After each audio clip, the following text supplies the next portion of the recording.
right, well, welcome. We're really excited to be here. What a great morning. And this panel, we promise, will be hopefully not make you want to go to lunch. So how's that? I think let's just go down the row really quick and start with the mayor. Mayor, thank you for being here. I know none of these folks need an introduction, but just kind of introduce yourself for a few minutes. Well, good afternoon, and Jordan Rose, our moderator today, thank you for leading us. Thank you. My name is Mila Besich. I'm the mayor of Superior, Arizona, home of the Resolution Copper Project, and I'm really excited to share our story today in the development of this monumental mine. Thank you. Vicki, why don't you? Yeah, good afternoon, everybody, and thanks, Jordan, for moderating. And I'm Vicki Peacey, and I run the Resolution Copper Mine and work closely with the people that are to my left. Tommy. Tommy Beaudreau. I'm formerly the Deputy Secretary of the Department of the Interior, and now I'm in private practice where I head up my firm's energy, environment, and natural resources practice. And Morgan? Good morning. My name is Morgan Bazillion. I'm a professor at the Colorado School of Mines, and previously I was a lead energy specialist at the World Bank. Thank you. And their bios are in your packets. And my name's Jordan Rose, and I am the founder and president of a law firm called Rose Law Group, which is a large law firm here. And just to be completely transparent, I represent Resolution Copper, and have been honored to do that for many years. So thank you for that. So I will be only asking softball questions to Vicki, but the rest of you, no, I'm just kidding. Mayor, why don't you set the stage for what has happened in Superior? It's been, gosh, a decade or longer, and give us kind of the trajectory of this phenomenal Resolution Copper mine. Well, for those not familiar with Superior, Arizona, we have been a historic mining town in Arizona, founded in 1882, with really some innovative mining from the very beginning with our founder, Colonel Boyce Thompson, who also founded the Boyce Thompson Arboretum. So fascinating history there. But in 1982, the mine shut down, and that really changed the trajectory of our community. Again, economic conditions, affected that, access to the ore body that was available. And roughly in the early 2000s, Rio Tinto came on board with the Resolution Copper Project, began their exploration, and we've been on almost a 2 decades long journey now between passing legislation in Congress, all the way in through one of the world's or the nation's largest and most complex environmental impact statements. My community, and I have a council member here with me today, we've been leading this through since about 2016, going through the EIS process, the more in-depth process, which has required developing mitigations around water, the environment, socioeconomics. And we've really done things differently for Superior, which has changed our economic diversification opportunities, from developing workforce development programs and community opportunities for us to thrive. And I think what's been state of the art about what we've done differently is our Good Neighbor Agreement, which brings all the communities affected by this project into the forum to make sure that we're all keeping each other accountable. I know one of my fellow mayors here is Gil Madrid from the town of Miami, and one of their council members. So, we've all been working on this together because this project will impact our economies in huge ways while respecting our economic DNA, which has been mining traditionally. Thank you for that. And just to follow up on the Good Neighbor Agreement, that's a concept that I think Resolution Copper and Superior and then the others have really bonded together over. What are some of the elements of that? The elements really are a format for us to continue talking before we end up into litigation, before we end up in situations where we're not able to communicate. And also, we've learned a lot from historic mining practices. How do we better preserve and protect our cultural assets, our environmental resources? So our community working group, governed by our Good Neighbor Agreement, helps us keeps all of us honest, working together. And also, when we faced other issues, whether it's been the Telegraph fire, it's really brought together our region in a good, meaningful way. So we're more adept at working together. But most importantly, it's a forum so that way we can keep tabs of what's happening on the environmental side of things, on our development side. And, we're really proud of that because we wanted to do something. We wanted to make sure what we did was differently, and we wanted this to last for generations. Most of our agreements are life of mine agreements. So they're going to have to last for generations to come. And my family's been there for 5 generations, so I'm hoping in another 3 or 4 generations, there'll still be members of my family engaged and involved in making sure that this project truly is everything it says we're going to be. That's wonderful. And some of you are not from here, and I would recommend highly that you go down to Superior just to see it is such a cool town. It's preserved as it was, very historic. And then Boyce Thompson Arboretum is one of the best desert botanical garden experiences you can have in the world. So it would be well worth your time. And I'm sure she's happy to give you a tour. So, yes. Vicki, why don't you tell us from Resolution Copper's perspective, where are we in that process? There's so many different permits and all of those kinds of things. Yeah, no, absolutely. So let me, and I know Morgan will talk about this a little bit more, but just sort of set the stage about, globally, we see demand for copper is going to be strong and will be strong for the next many decades. By 2040, we'll probably need about 3 times the amount of copper that we produce today. And it's things like, artificial intelligence applications, data centers, all the way to everything energy security that you can imagine. There is nothing that conducts energy more efficiently than copper. So, to sort of set the stage for that, in the United States, we import about 50% of our copper needs. And over the last few decades, we've seen that really the copper industry in a bit of decline. We have not brought on new supply for a very long time. So we have about a handful of mines that operate and produce that 50% that we produce here. And same thing with processing. So we used to have about 24 smelters and refineries up until about the late 1980s. And today we have 2. So we're lucky that this deposit, the mayor mentioned that we're in the copper corridor. This is an area that has had and seen mining for over 100 years. It's been really the fabric of the economy for a very long period of time. So Resolution Copper is a geologic marvel. It is 1.5% copper, which is unusually high, with 2 billion tons. And it is located in the footprint of an existing copper mine that operated for many, many decades a long time ago called Magma Copper. So it's a brownfield re-expansion of an existing mine. And the mayor talked a lot about good neighbor agreement. It's been about co-design with communities. So working together with the Copper Triangle communities, there's 6 of them, 11 Native American tribes that have ancestral ties to the project, and we rolled up our sleeves, all got to the table, and worked on how this mine would be, located, all of the components of it. And we talk about this a lot. The best new mine is one that you can't see. Resolution will be underground, and the majority of the components have been located in a way that you won't see it, you won't notice it. And some of the really the good parts about that is the standard is higher today. So we must produce copper in a way that society demands of us, in a way that local communities feel is acceptable, and that we could be good neighbors, really going back to the heart of the good neighbor agreement. So it's underground, it's a brownfield expansion of an existing. We reclaim as we go. If we didn't do that, that was a deal breaker for local communities. And we are producing copper with a very low amount of water. And the water that we have, the more that we're able to be efficient and save, the more that we can share with others. So we share with local communities, with utilities. We donated 7 billion gallons of water to farmers so they pump less groundwater, and then for nature as well. Talk a little bit about that good neighbor agreement. Is that something that you sort of pioneered at this point, or how did that go? It's a good idea that I'd say we ripped off and duplicated from another mine in Montana, but it's really about, over a decade ago, we kind of got together and formed a community working group. And this is about citizens, communities, groups and organizations that had an interest in Resolution Copper, and it was to set up a forum for transparent, good faith, two-way dialogue.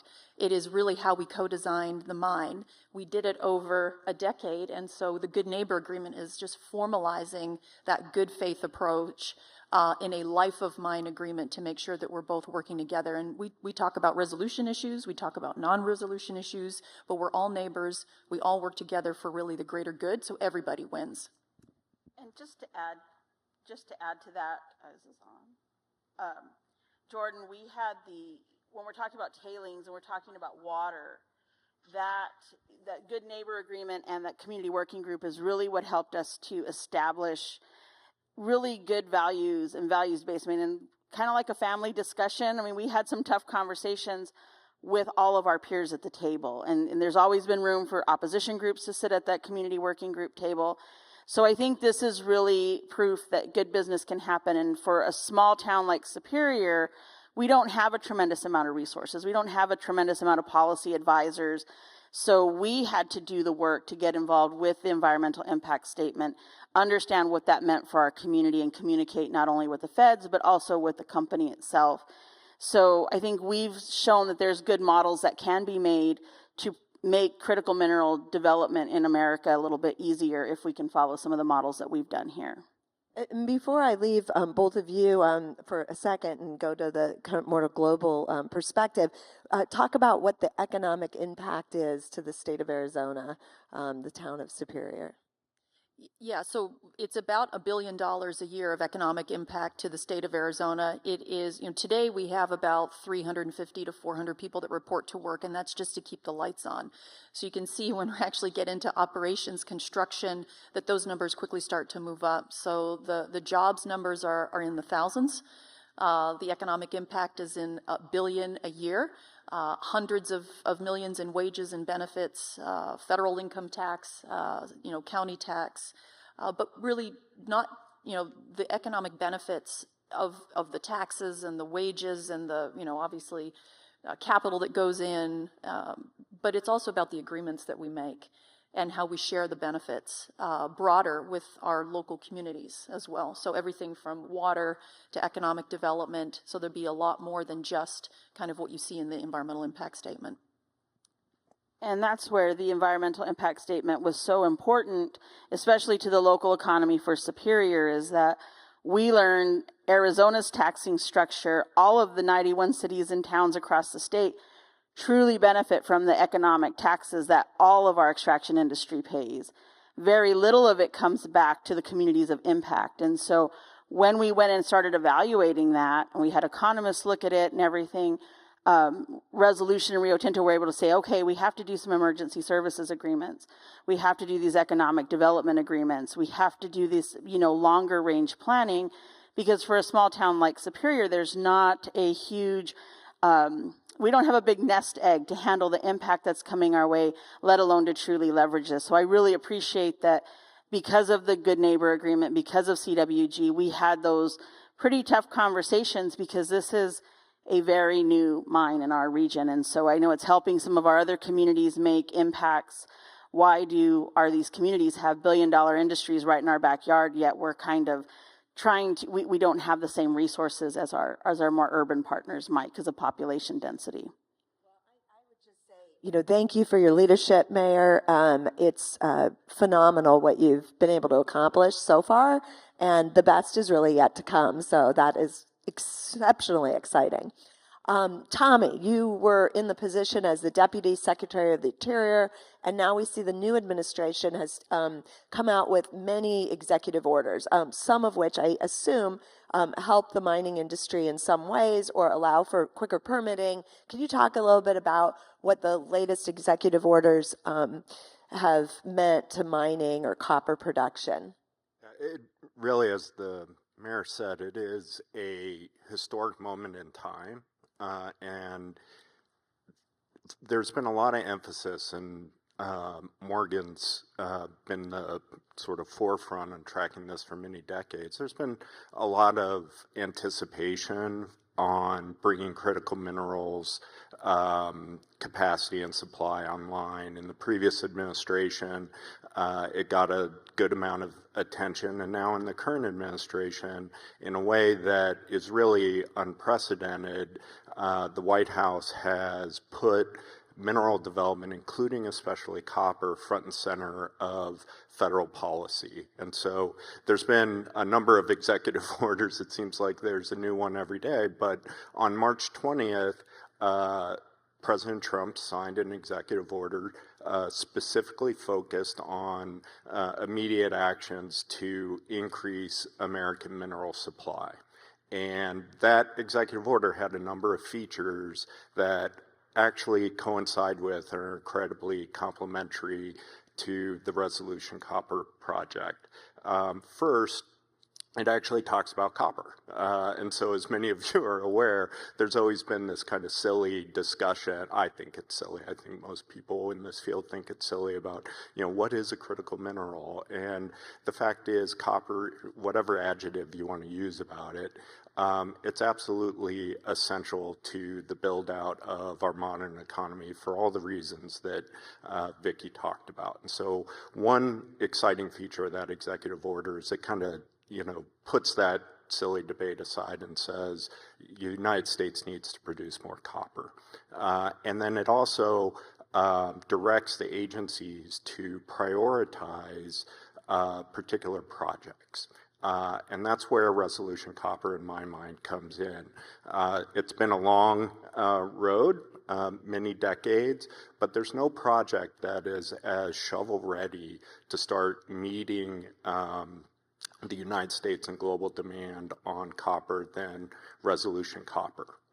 And so for folks who have lived it as long as the town of Superior and Arizona and the folks involved in the project, it has been a long tail. For the rest of America, it's going to be like, holy cow, it happened. And it's there for us exactly when we need it. There is a lot of emphasis on permitting. How do you permit a mine in this country? How do you make the process work in a way that is inclusive, brings the community together and vets issues? And that's where Resolution Copper comes in as well, I believe, is truly a model for that type of community engagement, as well as analytical, science-driven process through the environmental impact statement that the mayor talked about, as well as all of these, in my view, innovative measures, including the Good Neighbor policy, including emergency services, to help communities have autonomy and have a stake in the development. One of what I think are really exciting features of it that the mayor and Vicki and the entire team have put a lot of thought into is exactly the issue mentioned before, where anytime you have a large project, there's economic benefits, and sometimes those benefits go into the Treasury in Washington, D.C., and the people on the ground never see it. And part of what has developed throughout this process and the community engagement, including with tribes, has been really thoughtful approaches to make sure that the communities here in Superior, here in Arizona, actually see the benefits of the project. And so we all feel the urgency. The president has communicated the urgency, and the trick is, how do you convert that urgency into actual mineral production in the United States, reliable sourcing, dependable sourcing with the economic benefit where it belongs. And through a lot of hard work over many decades, the timing sometimes comes together, and you're able to point to resolution as, in some ways, a model to make all of that come together.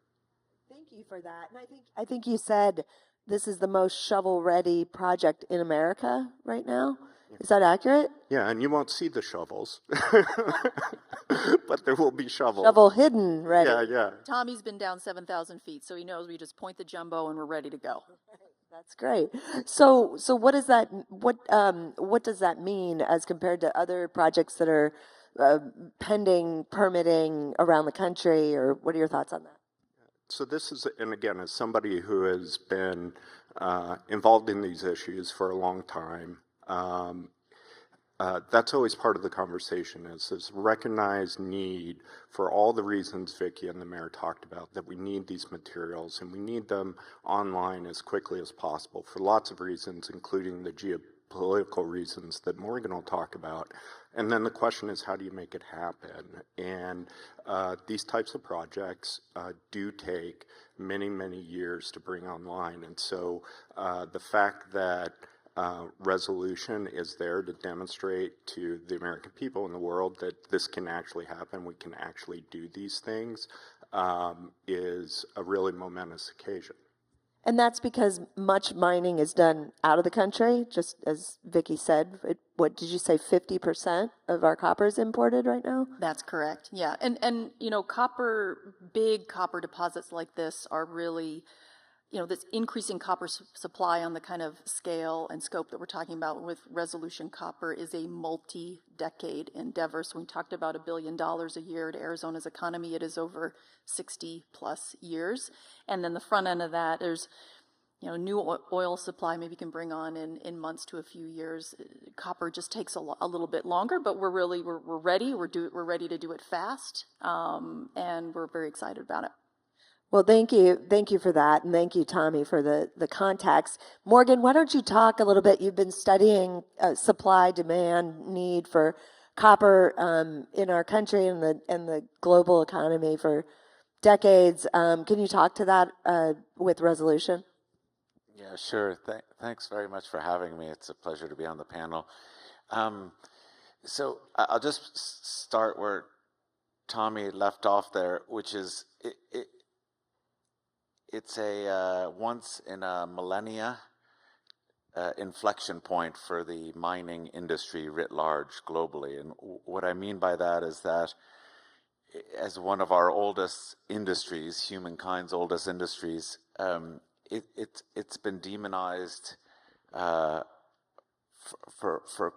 the last 100 or 200 years by communities and by environmental organizations and by others. And now it's very clear that, as Vicky said, these materials or these minerals, metals, are fundamental to our modern economies and becoming more so.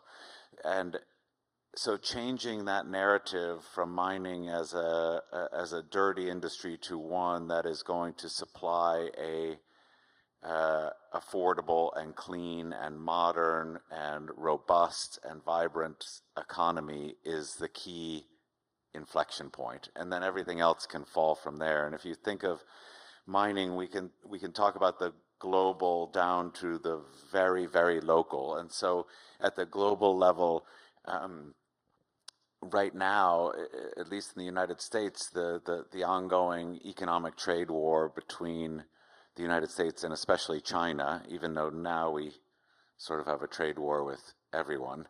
The trade war with China is especially significant to minerals and mining and what we call critical minerals, because while Vicky said we import 50% of our copper, we import 80 to 100% of many of these other critical minerals. And so there is a distinct power battle raging between the United States and China, and that's been ongoing for the last 10 years or so, and just ramping up. In other words, the tit for tat between the United States and China is just getting worse and worse. And so we just saw new export controls that China placed on the United States for a number of rare earth minerals and some other things just this week after the tariffs were placed on China by the United States. So we have a global imperative to do something. At the national level, it's very clear that we want to. It's hard to see the United States dominating in minerals and mining, but what I'd like to see is at least us becoming significant on that global supply chain. So it doesn't have to be, we don't have to produce all of the world's or all of our needs domestically, but we certainly should start mining something, and it's taking far too long to get those things going. And there's several projects that are shovel ready in very different kinds of markets, but this project in particular is attractive. The parent companies for Resolution are two of the biggest mining companies in the world, and they put $3 billion so far into this mine. That's simply not possible for most projects because, as the mayor has said, most places, cities, or companies do not have that kind of capital or cannot get access to that capital, especially over a long time frame. And so that's very significant. And then we can go down to the state level, and really Arizona could dominate copper, right? I mean, it could become one of the most important copper locations in the world. And Phoenix, just outside here, you see, I'm sorry to say it, Vicky, the Freeport's building, you can see from the entrance to this building, and they're producing copper here in Arizona. And then down to the local of the town of Superior, which is making great strides in, you know, it's very difficult to engage with big companies and big projects if you're a small town, and Superior seems to have done a superb job of that. And then all the way to the hyper local, and that's engagement with the Native American tribes. And that too is not easy, and it's complex, but it seems that most of those tribes and the local community are on board and ready for this to go, like we all are. Thank you for that. And what is a context of spending $3 billion to get to this point? Give us some context with regard to other mines and spending or something like that. Yeah, well, to anyone, it's a lot of money. It's a tremendous amount of money. And, you know, if we talk about the executive order, one of the things that clearly came out in the executive order was the media caught the permitting aspects, but one of the bigger aspects that's written several times in this new Trump administration executive order from March 20th, did you say, is around finance and different ways to use both public and private finance in some sort of, well, that's a cliche at this point, but in some sort of creative fashion.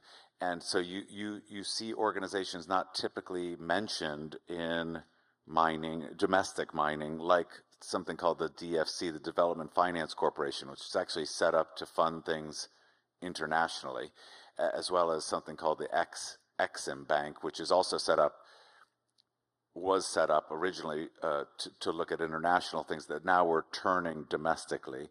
And there are mines, several mines in the United States that even if they got funding from the government, say through, I'm sorry to use so many acronyms, it's horrific, the DPA, the Defense Production Act, gave on the order of tens of millions of dollars to some mines, both here and in Canada.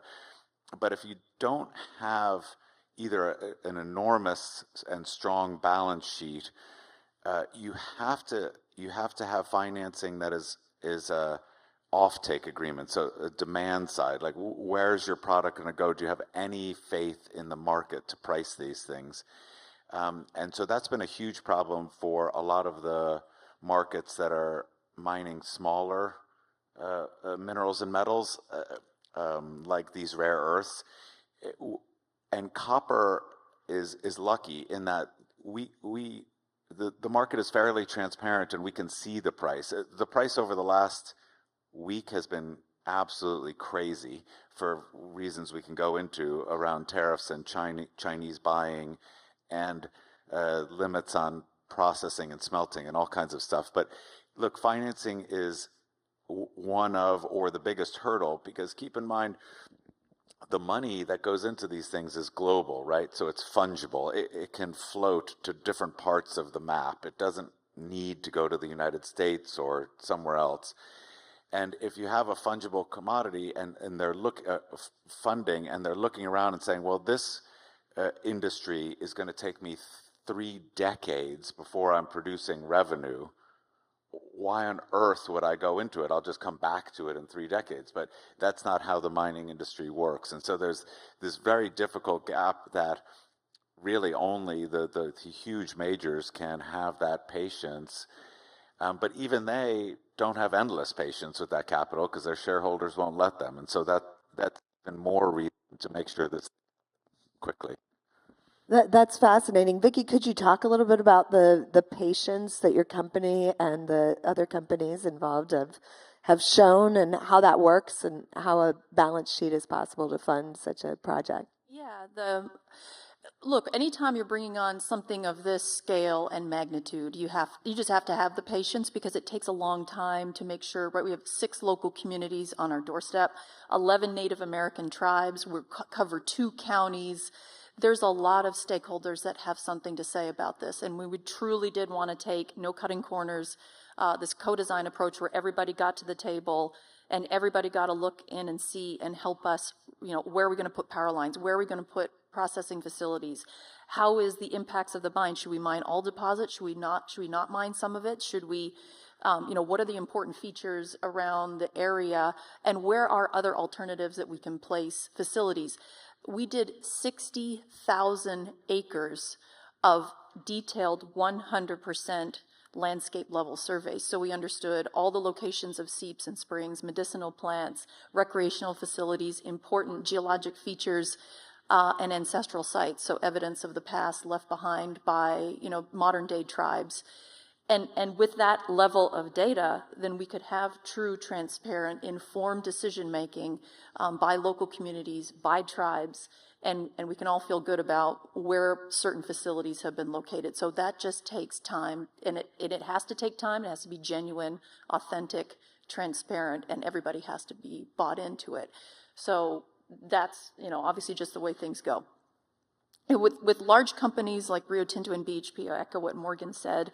It's a long-term, project. These are multi-generational, and nothing is cheap and nothing is easy. So they plan for these projects, right? And obviously when you have better certainty of permitting, it's much, much easier to do. And it feels like we're kind of entering that kind of era today. Thank you for that. And maybe, Tommy, can you talk a little bit about the Defense Production Act and how that plays into this situation, especially with the Trump administration's? Yeah, it's a really interesting feature of the executive order, as Morgan described it, of trying to address the investment in the capital side. And one of the mechanisms that has been put forward potentially for use is the Defense Production Act. And so the DPA is a post-World War II, Cold War statute that was meant to enable the federal government to relatively quickly mobilize industry to meet national security imperatives. And part of what the Trump administration has done is define the need for critical minerals and these materials as a national security imperative, among other things. And so in doing so, hopes to unlock those authorities under the DPA. And so what the Defense Production Act can do is essentially provide funding opportunities into the industry to help offset some of those advanced, very significant capital outlays that are necessary to bring something like a significant mining project online. Another feature, which goes to something Morgan was talking about, is offtake. And so using the federal government essentially as a customer, because among other things, the federal government has a massive need for materials like copper. And so to front load all of that and provide certainty in who your customers are going to be and what the offtake is going to look like has a lot of potential as well. And so, part of what's going to be fun about figuring all of this out is how these authorities can be applied in a way that does provide a meaningful boost to the projects, but it's been communicated that the tools are available. So the federal government could come in now as an off-taker, or how does that work? Part of what the EO does is directs Department of Defense, among others, to provide, offtake agreements, including, mechanisms like loans and leases in order to, again, give certainty to mining operators so that they can advance a project into production. Thank you. Maybe we could talk, Mayor and Vicki especially, about the balance between the critical mineral supply needs and environmental sustainability, and how you've seemed to be achieving both of those things. Well, I think obviously having a good open dialogue with your partner at the table is important. We had to really delve deep, and I got to give our town manager a lot of credit for really reading this, what was like a 3,000-page document in the timeline in which to communicate back to the federal government. We could talk about NEPA reform maybe a little bit. to make it meaningful. But, you know, it took us all taking in the cultural value and aesthetics, our council knowing those important places where we recreate, those important places that, you know, we know where there's, you know, water issues and things like that, and having that dialogue, and knowing that we have to have balance. Mining's part of our economic DNA.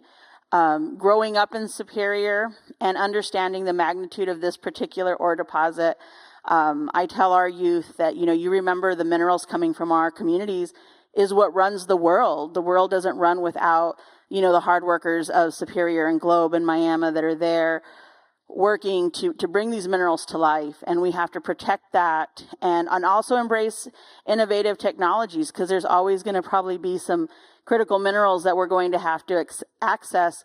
And how are we going to do that in the future? There's obviously for us protecting the Boyce-Thompson Arboretum, protecting our riparian areas that are important to us as a community, and as, you know, what's good for our environment. So I'm hoping that our young people right now are paying attention to these conversations so they can be part of these conversations well into the future, because we live in such a fast-paced world. Understanding what's to come and knowing that we're going to have to maintain innovation and manage balance is going to be very important. Yeah, I'll just add on just a couple of things. We got down to the minutia of traffics, like impact analysis and what roads would be traveled on, and what so there's elements of our agreement that go that far. Noise, lighting. We talked about water, and obviously we don't want to see facilities, the color of things, how they blend in. Just about anything you can imagine was a discussion point, and for what's not covered in the EIS is covered in an agreement with a commitment to the town of Superior. We talked about emergency services. We will need emergency services, but we don't want to tax the town of Superior. So for the 1 or 2, 3 times that we need a call, we want to make sure that the town is ready to go. At the same time, you're set to serve your community members who are our employees.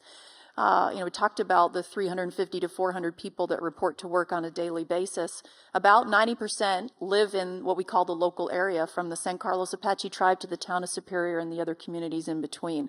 So one day, somebody from one of those communities should be sitting in my seat and running the mine, and they want to raise their family in the communities that they were born and raised in with this mine that's a neighbor, that's an economic driver. So they'll be watching it from the inside and from the outside.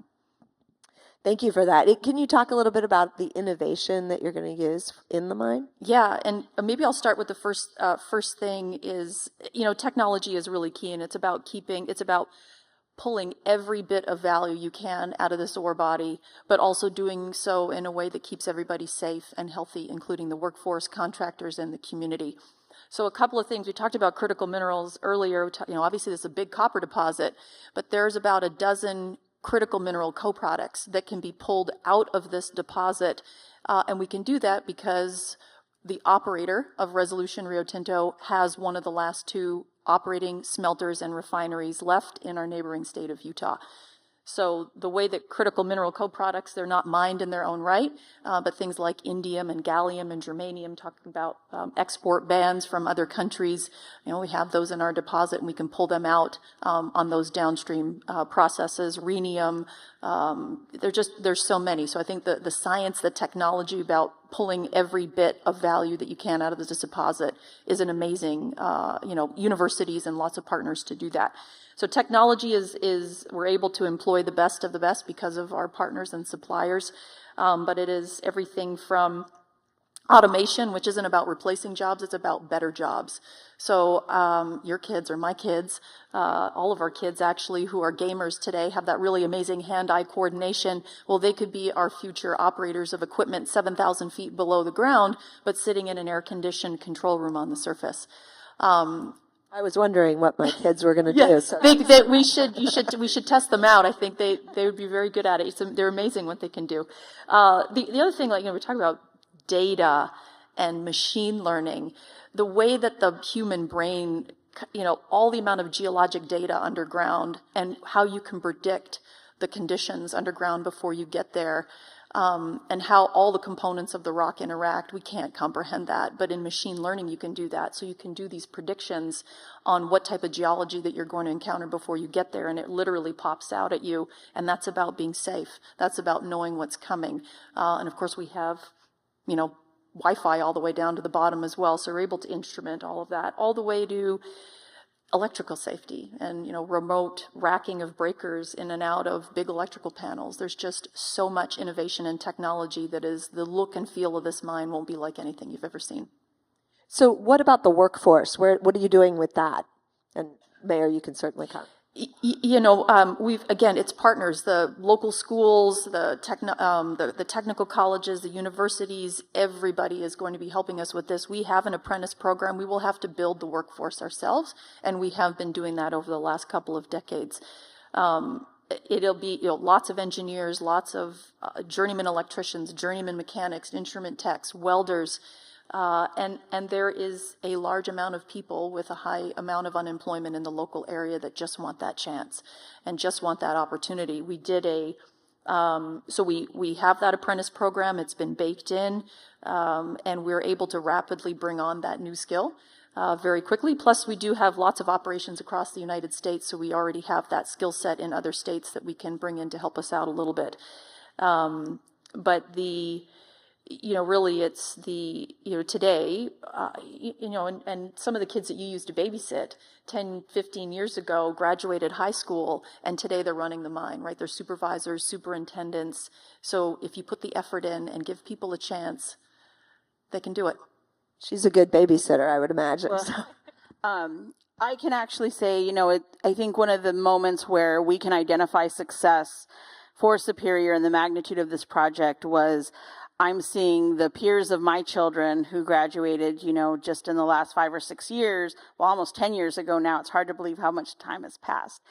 But they're gainfully employed in the community, and they have these jobs. They're buying homes. They are investing in the community, and they are having their families. And so we're really starting to see that uptick of the reinvestment in our community and those multi-generational families, which is important in small communities with the extraction-based industry. I think there's a culture and a history with that. But because we were lacking so many opportunities, working with Resolution, we have brought on our Superior Enterprise Center, which is doing entrepreneurial development. It's doing basic job training opportunities by working with Pinal County. But then we have our welding program, which by far we're going into our 4th semester, the first 3 semesters, 4 classes completely filled. And it's not just Resolution that is now looking to hire these newly certified welders. It's all the local mines. We have 6 world-class mines within 15 miles of Superior. And if we're thinking far into the vision, I would love for Superior to be the home of an innovative mining sustainability educational campus. We need to be thinking about that future, because critical minerals is, we're all going to be depending on it. That's a great vision, and it seems that you guys are bringing it to reality, which is amazing and wonderful to watch. Morgan, can you talk a little bit about the price of copper and how that fluctuates and how that plays into the global markets, and that this project can be done? Yeah, if you don't mind, I just wanted to pick up on the last thread, which is workforce. So when I go to conferences for my sins all over the world on infrastructure, and in the last couple years, the main obstacle to building anything at all, buildings, power lines, mines, is workforce. The largest EPC contractors in the world can build you just about anything, and they shy away from politics, so they're happy to build something if you have the money. And the obstacle is people and a trained workforce. And I think that gets lost in the soaring rhetoric of politics. And the way it gets done is arrangements like this, where you make a compelling case for our gamer children to contribute to society and contribute to these important projects. So at the School of Mines, we consider ourselves, we've been ranked the best mining engineering program in the world for quite a while. But the scale of the people we're putting out, we put out about 100 mining engineers a year, which is about 50% of the United States total. and it is 20 to 50 times less than China is putting out.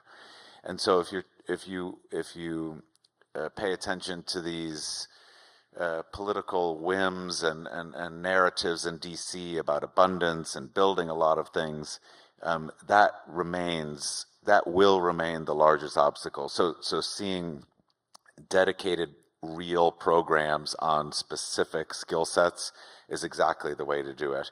And we're grateful for the support from Resolution and BHP and Rio and Freeport and others around our Native American Mining and Energy Sovereignty Initiative. And part of that initiative is supporting Native American students, not just to do undergraduate, but to do all the way up to doctoral level work so that the companies can engage with these experts that are tribal members and on tribes. And so that, I think, is hugely important. The other thing I wanted to pick up, which is also really important that Vicky said, totally different, are these co-products, these secondary or tertiary products. This is a little bit in the weeds, perhaps, so I won't go all the way into the weeds with you, but those are the co-products, those some of the elements that Vicky mentioned are, one, exactly on the export bans list from China. Two, they're also the things that the Department of Defense or the various military units need the most, including for things like space solar power and other things that most people don't think about. And they're the ones where you could see the financial arrangements from the Pentagon or from the public sector helping. So the financial, the public finance are not unlimited, and so if we can focus them to incentivizing someone like Resolution Copper to produce those co-products, that's the best use of that funding, as opposed to just giving a big amount to a thing. And lastly, I'll say, for most of these critical minerals, so the USGS has a list. We have 3 different critical minerals lists in the United States, one from the USGS, one from the Department of Energy that I'm not sure is going to stay up, and then one from the Department of Defense, and then we have several classified ones of the Department of Defense. The only one that looks to the future and deals with materials and not just elements is the Department of Defense. And so in that way, you can think of it as the most sophisticated of the 3. And as Tommy said, we've just added some on the executive order. So copper, potash, uranium, and something else. For almost all of those critical minerals, say the number's 50, for 45 of them, you can't find a good price on your phone. So if anyone here looks on their phone, or their gamer children looks on their phone, you could tell me the price of oil in Dubai, in West Texas, or in the North Sea in 2 seconds. You can't do that for any of the minerals that Vicky mentioned outside of copper. And so copper is sort of lucky in as much as you have the ability to find a price and then make a reasonable, you have a futures price, you have a spot price, you can make a reasonable guess to make a big investment. For these other ones, you simply can't do that. So you go to a boardroom and your board says, what's the price of our good today? That you can't even tell them. You can't tell them if it's in dollars or yuan. You can't tell them what there's a risk instrument, et cetera, et cetera. So that's another really important piece of this puzzle. And that's because they haven't traded, or because they're so rare, or? It's mostly about their scale. They're tiny, and the fact that China dominates most of the refined product coming onto the market, and so a lot of it's priced in yuan, and most of it's bilateral. So you have no transparency.